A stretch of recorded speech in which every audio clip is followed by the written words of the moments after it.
नमस्कार मंडळी, कशी आहेत सर्वजण? मजेत ना? अरे मजेतच राहिलं पाहिजे. आणि सर्वात महत्वाचा प्रश्न म्हणजे सर्वजण कामधंद्याला जात आहेत ना? अरे गेलंच पाहिजे, नाहीतर पोरगी कोण देईल? तुम्हाला माहिती पोरींचा काळ आलाय आणि त्यात आमच्यासारख्या शेतकरी पोरांचं तर लग्नच जमीन आहो. नोकरी हे तर छोकरी हे अशी गत झाली आहे. म्हणजे या चार भिंतींमध्ये त्यांना टिकली बांगडी करायला आवडतं. आणि नशिबानं एखाद्या शेतकरी पोराचं लग्न जमलंच तर पोरीची माय म्हणते मनी पोर वावर माने जाणार बरं का. आणि पोरगी पण म्हणते हो मी शेतामध्ये काम नाही करणार बरं का. मग शेती काय ढेकळं खायला ठेवायची? वा रे पोरींनो, म्हणजे चांगला शेतकरी पोरगा नको, संस्कारी पोरगा नको, बिगर व्यसनी पोरगा नको, म्हणजे दारू पिणारा, गुटखा खाणारा, तंबाखू खाणारा, विमल खाणारा, गायचाप खाणारा, मग तो संसाराला बरोबर चुना लावतो. मग ही पण नाक ताणून तुणून दोन्ही भांडी करते हो. म्हणजे पोरींना चांगलं आणि वाईटच कळत नाही.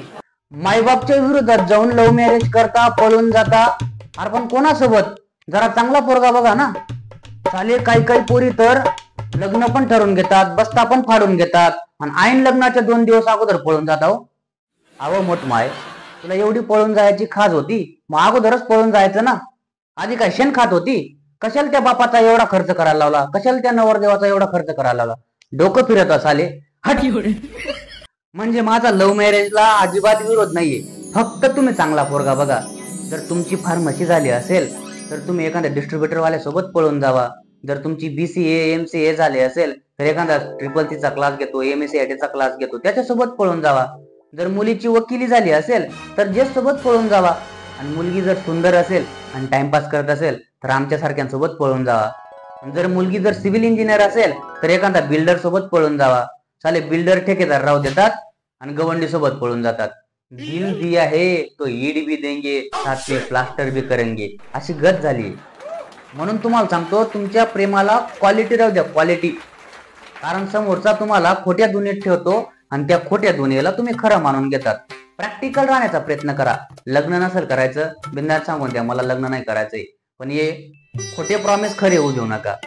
कारण 5-10 वर्ष तुम्ही रिलेशनशिप मध्ये असतात आणि ऐन लग्नाच्या टायमाला सांगतायत माझे घरचे ऐकत नाही, माझ्या पप्पांना हार्ट अटॅक येतो आणि माझे पप्पा काय आजारीच असतात, आमकं तमकं बदा बदा काहीतरी सांगते आणि ब्रेकअप करून घेते. आणि जगाला स्टेटस ठेवून सांगते जो भी आहे तेरे हवाले कर दिया आहे.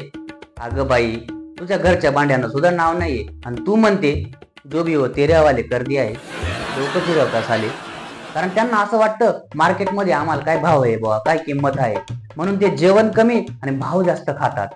कारण त्यांना माहितीये आपल्या डोक्याचा वेस्टेज गेलेला केसही मार्केटमध्ये 1000 रुपये किलोने विकला जातो.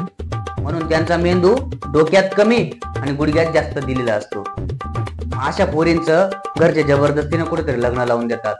मग 5-10 वर्षानंतर गावाकडे येतात. मग त्यांचा जुना प्रियकर भेटतो. मग तो प्रियकर तिला बघून म्हणतो तू लैला माझी मी मजनू तुझा, तू हीर माझी मी राजा तुझा, लग्न जरी झालं राणे तुझं विसरू नको ग प्रेम माझ. मग ती तिच्या पोरांच्या देखत म्हणते बघा मामा सिंगर झाला. पण माझं तुम्हाला सांगणं पोरांनो, नशिबात नव्हती म्हणून रडत बसू नका. नशिबात नव्हती म्हणून रडत बसू नका. असं काहीतरी काम करा की ती काय तिचा बापही सलाम करेल. म्हणजे एवढे यशस्वी व्हा, एवढे यशस्वी व्हा की तिचे पोरं पण म्हटले पाहिजे की काश हे हमारे पापा होते. आपल्याला माहितीये लहानपणी आपला मामा पण आपल्याला जवळ म्हणत असतो आणि तोच जवळ मोठा झाला का त्याला भाचा म्हणायला लागतो. बघा, मग आपला मामा जर आपल्याला धोका देऊ शकतो, म्हणजे आजकालच्या बुरट्या पोरींवर का विश्वास ठेवता हो? आता बरेच लोक म्हणतात वेळ वाईट आहे, संघर्ष चालू आहे. ही सगळी मोहमाया आहे हो. वेळ किती पण वाईट असू द्या, तिला चांगलं करून घेणं आपलं काम आहे.